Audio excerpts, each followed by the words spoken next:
parts of a tent, what it looks like to put up a tent. This is a smaller tent. This isn't really a family size tent. This is a 3-person, more backpacking style tent, but can absolutely be used in almost any situation. It's one of my favorite tents that I have because of the simplicity of it, so I thought I'd share it with you guys today. So a couple different things. There's a few parts to a tent. There's kind of 6 main kind of components to a tent. One is the ground cloth, and this is what you lay down on the ground to kind of protect you from the moisture that comes up from the ground. Like this morning right now, it's very dewy. It's actually, the ground is very wet right now, and this ground cloth will protect you from having that moisture kind of come up through through the bottom into the tent from the bottom where you wake up in your sleeping bag, soak, that sort of thing. So super easy to lay down the ground tarp. It's the number one piece. The thing that holds this ground tarp to the ground though are stakes. So kind of a second component to tents is actually having it staked down to the ground. For those of you guys that have ever worked with me in schools, I generally don't bring the stakes into the school. They're kind of pointy little stick things. School doesn't like it, so I usually don't bring those into the school. Another thing that when I put these kind of stakes into a bag, sometimes the stakes have a bag that's kind of built into the kind of overall tent bag. They have a separate bag. I'm just using a Ziploc right now, but I always keep a little, I don't know if you can see this. This is just a tiny, I'll walk forward on this for you. This is just a little roll of duct tape. Duct tape actually sticks it to itself, so you can actually like kind of peel off 10 feet off a big roll of duct tape and kind of roll it up flat. It's a nice little piece for any troubleshooting, any holes that, like if you're putting it up and it gets a little tear or rip, or one of your ropes on the another part of the tent kind of isn't exactly where you want it to be, something broke. Duct tape's always nice to have and handy, and I always put it in my stake bag. So another little tip. Now, we have the ground tarp, we have the stakes, we have the pole. Now this is one big jumble mess of poles, but this is actually all connected into one big section. So one of the reasons why I like this tent is everything's connected. The problem with this can be is if you have something breaks within this system, it can be really hard to repair because it's all so connected, and you'll see what I'm talking about in a second. So you see 2 other pieces of fabric to my right and my left, and with these 2 pieces, one is the tent itself, the thing that actually you sleep inside, and the one over here is actually the rain tarp, and that's going to kind of protect you from any of the elements going out. Summertime can be really hot. This tent, if you notice on this side, has a lot of mesh, and so it's actually just a mesh tent. If you've ever gotten into a hot car, it can be really hard to get into that tent.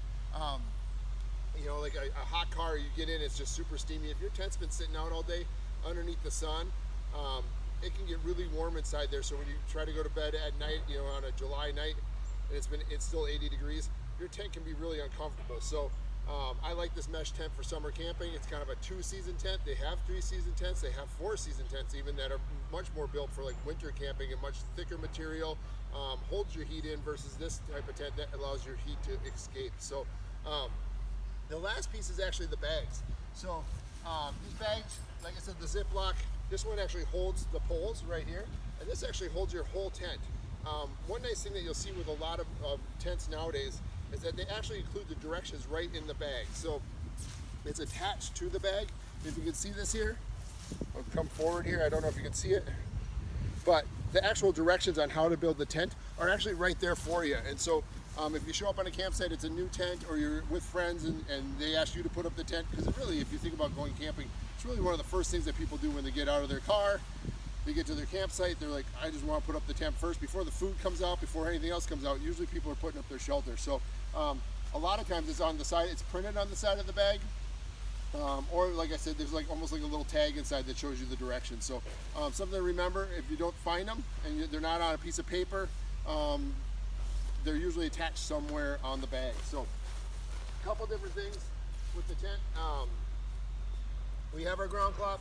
We have our stakes put in. I usually put the stakes in right away to kind of make sure that we keep this thing nice and tight. So stakes, you might need to use a hammer at some point, but usually with soft ground like this, all you have to do is push it in. I don't push them in all the way right away. That way I can easily pull them back out as I'm building my tent if I have to make any adjustments. So the second piece that I do, now that I have my tent, the ground tarp is done, the stakes are kind of done to kind of set that footprint up. Then I'm going to take this tent and I'm going to set it over the ground tarp. Now the bottom of the tent generally will fit exactly over the ground tarp in the exact same way. So you see there's little holes right here, these little grommets, the little metal grommets. These will actually go right in where your other stake is. So you can actually push that stake right in, right over here. You won't be able to see this probably on camera right now. You can see this right here. Again, the grommet's right here. It lines up perfectly. I take the stake out. I slide it between grommet 1 and grommet 2, which is actually on the ground tarp, connecting the two together. So if the high wind comes, nothing is lost in that situation. So also on the sides here. So this one has 6 stakes that go around. It's actually not a square tent. Some you'll see are domes and more round. Some are very much square tents, which are very easy to put up as well. This one is a hexagon, kind of a 6-sided tent. We have this down. Now, some people are familiar with some tent stakes that kind of slide through, kind of sleeves across the top of the tent. And a lot of people have those tents. Those are great. I tend to look for things that have, let's see if you can see all these orange pieces. These are all a bunch of little clips.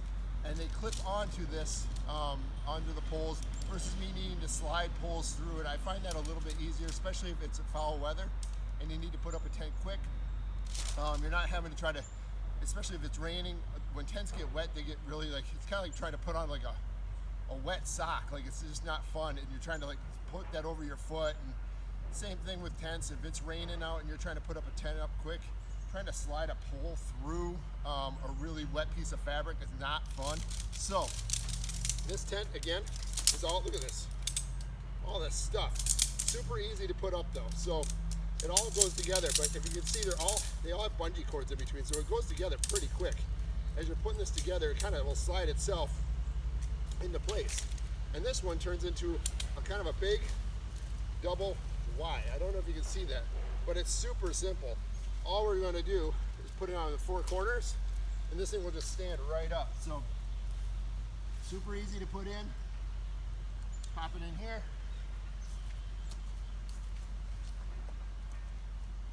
Drop the grommets in here.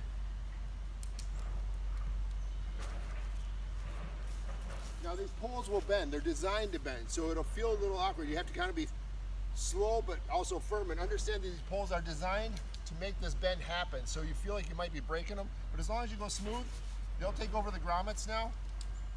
The stakes go now into the bottom here, and watch this. We have one more to go, and you can kind of see this frame developing here as we're building, and then we'll start to freestand. I tend to like to have tents that freestand versus need ropes and stuff to keep it up. So certain tents have more like a kind of a haystack design, but it really requires that you have like kind of guide ropes that kind of hold it and pry it open. This is standing all by itself, and now these clips go up really easy. Does not take much time at all. Clip a bunch of these in. You can see that these have nice circular joints here at this Y, making it nice and easy to put up. So this tent does not take long to put up. There's a second pole that kind of helps it expand in the center.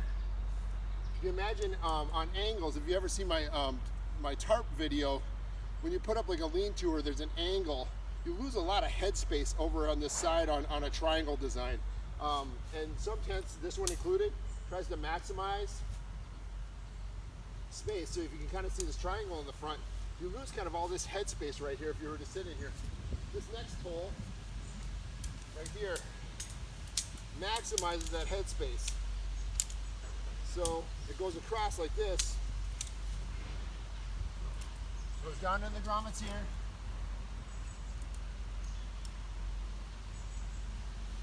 it comes across, and now it will maximize the headspace, and it will attach in the middle here. Now this has just 2 clips right here, attaches them together like that. Perfect, simple, easy. And now, instead of having this little low angle right here where you can't really use, you know, it really closes down your headspace. Now with 2 clips, it spreads it all out. So this is actually a typical 3-person tent. It actually, I would, if you have gear and backpacks and stuff, I would really say it's kind of 2 plus, maybe 2 people with a small child, or maybe a couple people with a dog, or 1 person with a dog even, especially if it was cooler weather, if you're gear heavy. This would be a nice airing space. If you ever get caught in weather, tents can get really claustrophobic. If the wind is blowing, the rain's coming down, if you're stuck in there all day, not something that you plan on having happen, this style tent, having a little bit bigger tent, can kind of give you space, so that claustrophobic kind of sense of being stuck in a tent for a long period of time kind of isn't so much, and you can kind of spread your stuff out a little bit. Now the rain tarp is the last piece. Rain tarps are actually usually the most awkward thing to put on, because they're usually not squared up. They have a lot of times they have little extra sections that will come off the tent to kind of allow you to lay your backpacks here, and then the rain tarp will come out over the side. So they're usually not square designed, and so it takes a little while to kind of figure out how does this thing go on. And if you're one person, like myself right now, on how to put them on, it takes a little time getting used to, especially if you're with doing big tents. Big tents are often even more difficult, because the big tents, you're up over your head. So if you have like a 4-person or 6-person kind of family style tent, that can be even more awkward, because that tent is not settling down in a way. So you can kind of see with the wind, even just a slight breeze kind of changes this whole design real quick. So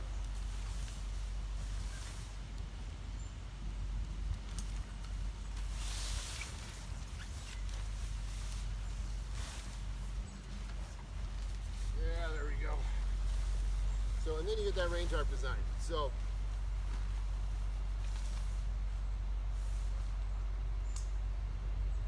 now, as this rain tarp goes on, we get it stretched across here. Get it stretched. There we go.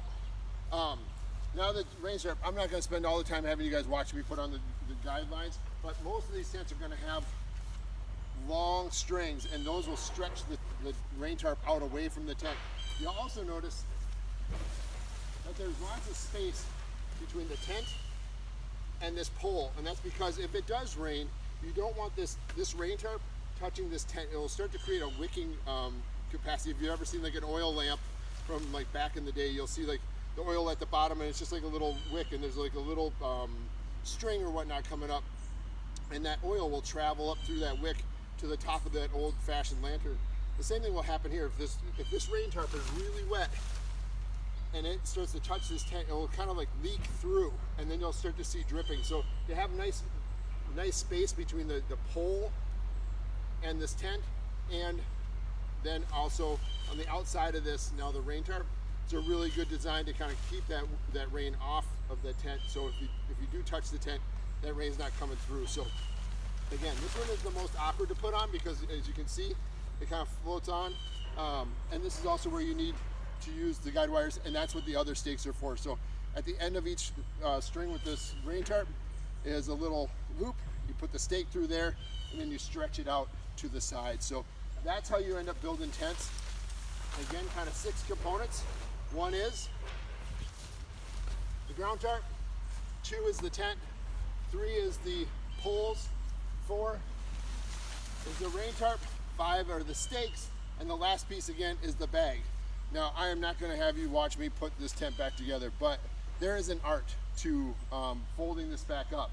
Now, one trick with wondering how to fold it up, sometimes you fold it, if you've ever done bed sheets, sometimes you fold them in 4ths and sometimes you fold them in 3rds. One of the tricks that you can kind of do is remember how wide this bag is. That's going to be important. So you'll definitely figure out right away when you start to fold the tent together how wide, if you have it folded and it's actually longer than the bag, it's not going to fit in. So you have to make sure it fits within the kind of the length of the bag. Number 2, the poles, those sections of pole usually give you a really good idea of how wide that needs to be.